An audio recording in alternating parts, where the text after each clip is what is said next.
have to do, subhanAllah, is compare how we look at Islamic knowledge compared to, I don't know, medicine. And I often say, subhanAllah, if you have a problem, and you have a medical issue, and someone says, you know, there's this one doctor, go speak to him or whatever, and they'll tell you what to do, and you go to this doctor, and they say, yeah, and you ask them a question or whatever, and the doctor says, hey, listen, I need to perform surgery on you.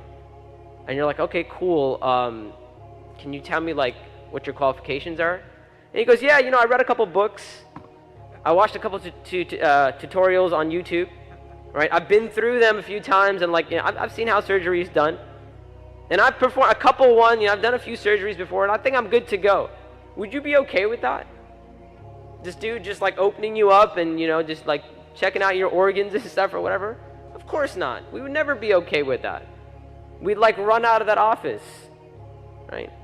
Or another common situation, subhanAllah, and this is very common amongst my culture, subhanAllah, Desis. If you ever been at a gathering where there's like a gathering of uncles, right? Or ammus for the Arabs. And sometimes, you know, the uncles are sitting there and, you know, they're just looking for things to talk about. And oftentimes it's politics and this and that, whatever, or community issues. And then eventually someone brings up an issue related to Islam. And now, subhanAllah, this is an Islamic issue. And these uncles, subhanAllah, and no offense to uncles, this happens in every generation, but it's just an example. You may have a doctor sitting there, you may have a lawyer, an architect, or businessman, and so on and so forth, but you don't have a scholar sitting there. You don't have someone who's qualified. And an Islamic issue comes up, right?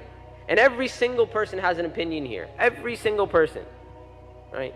On the other hand, someone brings up a medical issue, and even the doctor sitting there, since it's a Desi gathering, there's more than one doctor there, right? Even the doctor sitting there will be reluctant to give their opinion. Why? Because they just don't want that responsibility. All right? They're like, if I give the wrong advice, you know, I don't know, maybe I might get sued or something, right? Like, they just like, I don't want that responsibility. But when it comes to an Islamic issue, every person sitting there is like, hold on one second, I have a fatwa for you right here in my pocket, right? And a lot of times, it's not even like something that they've researched or something that they've talked to someone about, whatever. It's like, oh, I heard, or I grew up hearing this.